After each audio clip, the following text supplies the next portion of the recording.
prezados irmãos, sejam todos bem-vindos à nossa casa de amor e caridade. Para a nossa reflexão, uma mensagem do livro Sementes de Felicidade, de Dorival Lopes, que nos diz: não se impaciente. Você não vislumbra a solução rápida para o problema? São muito fortes os empecilhos, os atrapalhos, nada caminha como você deseja, mas, apesar das dificuldades, lembre-se de que o tempo tudo soluciona. Tenha otimismo, creia que Deus tem um plano de paz e felicidade para você. Não se fixe nas barreiras à sua frente. Aguarde. Esperar com confiança em Deus é garantia constante de êxito. Então, com esta mensagem que nos incita a termos calma, termos paciência, vamos orar para darmos início às atividades da hora. Senhor Pai de bondade infinita, nesta casa em que nos reunimos em Teu nome, permite que os Espíritos que nos assistam possam se aproximar de nós, que eles nos transmitam suas vibrações de coragem, de força e de esperança. Que nesta reunião todos os presentes e mais aqueles que se recomendem a esta tarefa recebam da Tua misericórdia infinita todas as bênçãos que nos possam ser distribuídas. Envolve-nos na Tua paz, agora e sempre. Que assim seja. Caríssimos irmãos e irmãs, que Jesus esteja e está em nossos corações. E aqui, ao ler o título desta mensagem de hoje, é a prática do bem. E no Livro dos Espíritos, pergunta que normalmente nós dissemos que não faço mal para ninguém. E ali diz assim: embora não façamos o mal, se não fizermos o bem, estamos fazendo o mal. E nós possamos nos ater a essa colocação do Livro dos Espíritos. Eu não lembro, me perdoe, eu não lembro o número da pergunta. Mas é assim: não fazer o bem é fazer o mal. E aqui nos diz o Pedro: porque assim é a vontade de Deus, que fazendo o bem, tapeis a boca à ignorância dos homens loucos. Está no capítulo 1, dito por Pedro, versículos 2 a 15. À medida que o espírito avulta em conhecimento, mais compreende o valor do tempo e das oportunidades que a vida maior lhe proporciona, reconhecendo por fim a imprudência de gastar recursos preciosos em discussões estéreis e caprichosas. O apóstolo Pedro recomenda seja lembrado que é da vontade de Deus se faça o bem, impondo silêncio à ignorância e à loucura dos homens. Uma contenda pode perdurar por muitos anos, com graves desastres para as forças em litígio. Todavia, basta uma expressão de renúncia para que a concórdia se estabeleça num dia. No serviço divino, é aconselhável não disputar, a não ser quando o esclarecimento e a energia traduzam caridade. Nesse caminho, a prática do bem é a bússola do ensino. Antecedendo qualquer disputa, convém dar algo de nós mesmos. Isso é útil e convincente. O bem mais humilde é semente sagrada. Convocado a discutir, Jesus imolou-se. Por se haver transformado Ele próprio em divina luz, dominou-nos a treva da ignorância humana. Não parlamentou conosco. Ao invés disso, converteu-nos. Não reclamou compreensão. Entendeu a nossa loucura. Localizou-nos a cegueira e amparou-nos ainda mais. Sejam vossos costumes sem avareza, contentando-vos com o que tendes, porque ele disse: não te deixarei, nem te desampararei. Palavras de Paulo em Hebreus, no seu capítulo 13, versículo 5. Encarna-se e reencarna-se o Espírito na terra, a fim de aperfeiçoar-se no rumo das instâncias superiores do universo. Não te encarceres assim nos tormentos do supérfluo, que a avareza retém, como sendo recurso indispensável à vida, na cegueira com que inventa fantasiosas necessidades. O dono do pomar não comerá dos frutos, senão a cota compatível com os recursos do estômago. O atacadista de algodão vestirão a camisa de cada vez. Entretanto, o cultivador e o negociante serão abençoados nos céus, se libertam os valores que administram, em louvor do trabalho que dignifica, da educação que eleva, da beneficência que restaura ou da fraternidade que sublima. Atendamos aos deveres que as circunstâncias nos atribuem, acalentando ideias de melhoria, mas aprendamos a contentar-nos com o que temos, sem ambicionar o que não possuímos em matéria de aquisições passageiras, a fim de conquistarmos, sem atritos necessários, os talentos que nos faltam.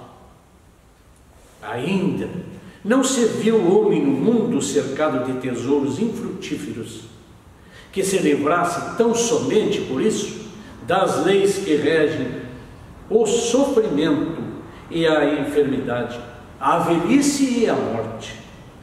Respeitemos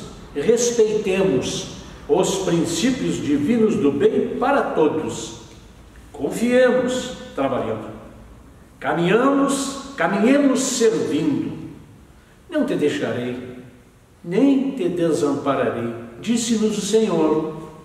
Sim, o Senhor jamais nos deixará, nem nos desamparará. Mas se não queremos experiências dolorosas, espera naturalmente que não nos releguemos à ilusão, nem lhe desprezemos a companhia. E disse-lhes: acautelai-vos e guardai-vos da avareza, porque a vida de cada um não consiste na abundância das coisas que possui. Fujamos à retenção de qualquer possibilidade sem espírito de serviço. A avareza não consiste apenas em amealhar o dinheiro nos cofres da mesquinhez. As próprias águas benfeitoras da natureza, quando encarceradas, sem preocupação de benefício, costumam formar zonas infecciosas. Quem vive à cata de compensações, englobando-se ao redor de si, não passa igualmente de avaro infeliz. Toda avareza é centralização doentia, preparando metas de sofrimento. Não basta saber pedir, nem basta a habilidade e a eficiência em conquistar. É preciso adquirir no clima do Cristo, espalhando os benefícios da posse temporária, para que a própria existência não constitua obstáculo à paz e alegria dos outros. Inúmeros homens, atacados pelos vírus da avareza, muito ganharam em fortuna, autoridade e inteligência, mas apenas conseguir o termo da experiência, a perversão dos que mais amavam e o ódio dos que lhes eram vizinhos. Amontoaram vantagens para a própria perda. Arruinaram-se, envenenando igualmente os que lhe partilharam as tarefas do mundo. Recordemos a palavra do Mestre Divino, gravando-a no Espírito. A vida do homem não consiste na abundância daquilo que possui, mas na abundância dos benefícios que esparge e semeia, atendendo aos desígnios do Supremo Senhor. E agora nós vamos ler uma história de um certo fazendeiro muito rico. Precisou de uma grande quantia em dinheiro para adquirir uma nova propriedade. Então, lembrou-se de que havia enterrado, anos atrás, um baú abarrotado de moedas de ouro ao pé de um jacarandá, nas imediações de sua fazenda. Para ajudá-lo na tarefa de desenterrar a fortuna, precisava de alguém que, apesar de forte o bastante para cavar e erguer o baú, fosse também honesto e servir o bastante para não trair a sua confiança. Depois de muito refletir, decidiu chamar o Honorato, um de seus mais fiéis e confiáveis escravos. Montaram a cavalo e foram desenterrar o tal tesouro. Enquanto o Honorato, um negro enorme, escavava a terra, o fazendeiro pequenino e bastante castigado pela idade, descansava à sombra da árvore. De repente, o céu escureceu e uma repentina tempestade de verão desabou de forma tão violenta, com tantos raios e trovões, que os animais arrebentaram as rédeas que os prendiam e fugiram ao galope.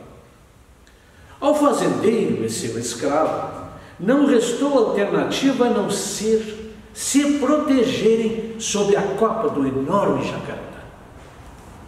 Mas seus destinos estavam selados. Um raio fulminante explodiu no tronco da árvore, matando os dois imediatamente. O desenlace foi tão inesperado que eles mal perceberam o que havia acontecido. Logo que a tempestade passou, o fazendeiro mandou que Honorato terminasse de desenterrar o tesouro e fosse procurar os cavalos, pois precisavam deles para levar a pesada carga para casa. O escravo, como sempre fizera, acatou servilmente as ordens de seu senhor e, com o tesouro fora do buraco, percorreu as cercanias, voltando desconsolado, pois os animais haviam desaparecido de vez. O fazendeiro, irritado com o que julgou ser incompetência do escravo, ordenou que este levasse o baú nos ombros. Mais uma vez, o obediente negro acatou, colocou o pesado tesouro às costas e seguiu viagem. À medida que andava, o caminho ia ficando diferente. E em vez de chegarem à casa da fazenda, chegaram num lugar completamente desconhecido, onde, sob imenso portal, foram recebidos por um senhor de olhar sereno e modos gentis. Que lugar é este? Perguntou o fazendeiro. Aqui é o mundo espiritual, respondeu o homem. Vocês acabaram de desencarnar, vítimas daquele raio que caiu sobre o jacarandá. Mas não se preocupem, vocês receberão o tratamento e o esclarecimento necessários para entenderem tudo. Sejam muito bem-vindos. O fazendeiro desconfiou daquele gesto tão hospitaleiro, mas aceitou o convite. Afinal, estava se sentindo cansado e precisava de repouso. Ordenou ao Honorato que entrasse na frente. o escravo ia passando pelo portal, o homem de cabelos grisalhos lhe perguntou: de quem é este baú? Honorato, envergado pelo peso da carga, mal conseguiu responder que era de seu dono. Então o senhor não poderá entrar com ele, disse o homem. Aqui cada um entra somente com aquilo que lhe pertence. Onde estão os seus pertences? Não tenho pertence algum, respondeu o Honorato constrangido. Nesse momento, o fazendeiro, orgulhoso de toda aquela fortuna, ordenou ao escravo que a colocasse em seus ombros. Acho que o senhor não vai aguentar, advertiu o simpático recepcionista. Melhor deixar este baú aí fora. O fazendeiro ficou histérico. Jamais! Então o senhor acha que eu vou abandonar a minha fortuna? Ainda estou forte o suficiente para carregá-la. Dê-me logo isso aqui, gritou para o escravo. E voltando-se para o outro: não foi o senhor que disse para cada um entrar com os seus pertences? Está bem, faça como achar melhor. O escravo, livre daquele peso terrível, entrou feliz e sorridente no mundo espiritual. O fazendeiro, achatado pelo peso do baú, entrou gemendo, capengando, todo encurvado. Após transporem o portal, o fazendeiro perguntou ao homem que os havia recepcionado: onde deveria guardar o seu baú? Em lugar algum, respondeu o homem, sem perder o ar sereno. Como assim? Irritou-se o fazendeiro. Eu não posso ficar com este peso insuportável nas minhas costas pelo resto da vida. Preciso esconder meu baú em algum lugar.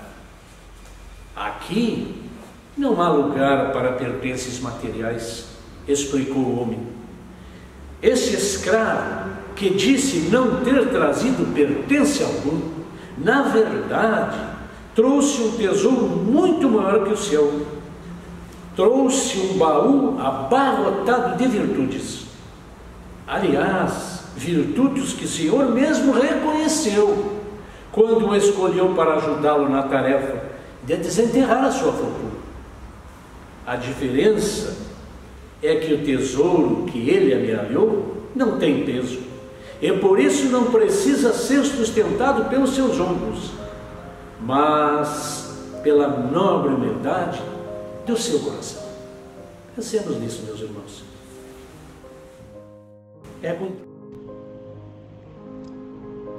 Vamos iniciar uma prece para todos os necessitados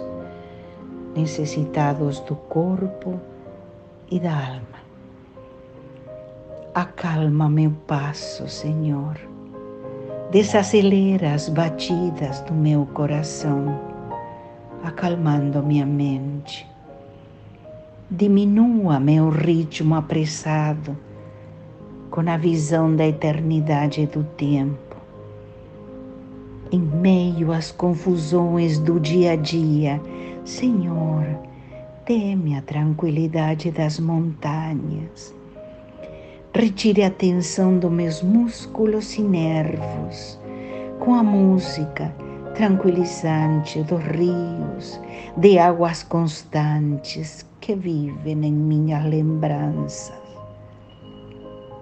Ajuda-me, Senhor, a conhecer o poder reparador do sono. Ensina-me a arte de tirar pequenas férias, reduzir o meu ritmo para contemplar uma flor, papear com um amigo, afagar uma criança, ler um poema e até ouvir uma música preferida. Acalma meu passo, Senhor, para que eu possa perceber, no meio do incessante labor cotidiano, dos ruídos, das lutas, das alegrias, cansaços ou desalentos, a tua presença constante no meu coração. Acalma meu passo, Senhor, para que eu possa entoar o cântico da esperança, sorrir para meu próximo e calar-me para escutar tua voz. Acalma meu passo, Senhor. Inspira-me a enterrar minhas raízes no solo dos valores duradouros da vida, para que possa crescer até as estrelas do meu destino maior. Obrigado, Senhor. Obrigado pelo dia de hoje, pela família que me deste, meu trabalho e, sobretudo, Senhor, pela tua presença em minha vida. Pai de infinita bondade, que tem por nós piedade na desgraça e na aflição, e que nas horas de amargura põe tua paz com ternura dentro de nosso coração. Ouve, Senhor, a nossa prece, a nossa alma fortalece, dando-nos harmonia e paz. Mas faz com que sejamos indulgentes, tolerantes, pacientes, até com quem o mal nos faz. Afasta, Pai, dos nossos caminhos, os abrolhos, os espinhos esparramados pelo chão, e transforma, Pai, em vibrações positivas todas as emanações negativas com a força desta oração. Converte, bons amigos, os que se dizem nossos inimigos, convencendo-os a nos dar o seu perdão. Porque tu, Pai, és nossa firmeza, e nos erros, nas fraquezas, jamais nos negaste a mão. Certos que esta prece foi ouvida e que toda desgraça foi vencida pelos bons guerreiros do além. Nós nos ajoelhamos em espírito e, agradecidos a Jesus, o Cristo, o louvamos para sempre, e que assim seja. Pai nosso que estás nos céus, na terra, em todos os mundos espirituais, santificado e bendito seja sempre o vosso nome. Mesmo quando a dor e a desilusão ferirem nossos corações, bendito seja, Senhor. O pão nosso de cada dia, dai-nos hoje. Pai, dai-nos o pão que revigora as forças físicas, mas dai-nos também o pão para o espírito.